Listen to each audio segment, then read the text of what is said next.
Hi, in this video I'll be demonstrating how to install the nVMe drive in the Dell Vostro laptop. I have the shorter one as well as the 8cm or 80mm one. For best practices, use an earth strap and connect the other side to an earth point. If you don't have such a thing, make sure to work in a static-free environment. If you don't have an earth band, make sure to touch the ground with your bare hand prior to opening the laptop. The first step is to remove the power.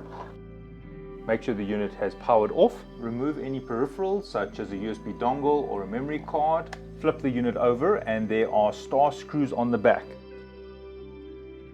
These two screws over here do not come out completely. Notice that once I've unscrewed that screw, the screw remains inside, but it does lift this back cover. Use this as the starting point to remove the back cover with a pry tool. So I take the pry tool and I just go like this along the side. If you do not have a pry tool, you can use your fingernail. For example, I'm using a nail to pry open the side. I use my fingers along the sides to pry open the back cover.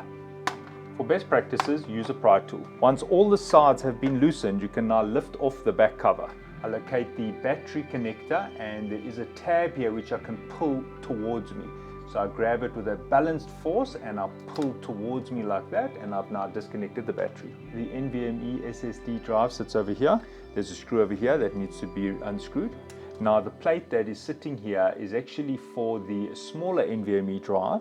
Notice that it's got these flanges, and the reason for those flanges is that it holds the nVMe drive in place. I have the nVMe drive over here. This is the smaller size, and I insert it into the connector. I then take the thermal cover. Notice there is some thermal tape there. Notice I just seat this down and then I press inwards. You see there are two fingers on each side which go inwards, holding the plate in place. I now return the screw holding the plate in place. If you're going to be installing the 8cm nVMe drive, then you'll do as follows. Insert the nVMe drive like that. Notice that it reaches the end where the post is. And the only problem is this thermal plate is for the smaller nVMe drive, and it has these flanges coming out here, and that is now in the way. So you'll need to get the plate for the longer nVMe drive. If you're in a bind and you really need to fit this quickly, you can bend these flanges back to fit the longer nVMe drive. I just take my finger and I bend that back, pushing it all the way back, and then I do the same on this side. Check that those two fingers are completely out of the way. Remove the old heat pad, add your own longer heat pad for the longer nVMe drive, insert the cover over here, and then just screw it in. Now it's time to plug in the battery. Notice there's a ridge there and a ridge there. Those slide into the gaps over there, taking a balanced force in a horizontal motion. So I'm going away from me, and I take both my fingers and I pinch this plug back into its housing. It is now fully inserted. And now you can close up the unit.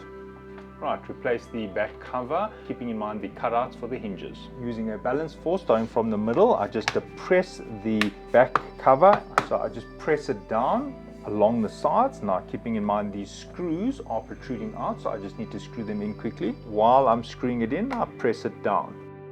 Take your palms and just squeeze all around the sides like this. The back cover should have no gaps along the travel. Return all the screws. Make sure all the screws are in place, and you can now turn on your laptop. If you turn on the machine and the time and date is incorrect, when you boot up to Windows, just go to the settings and press the Sync Now button to sync your time and date. Thanks for watching, and cheers.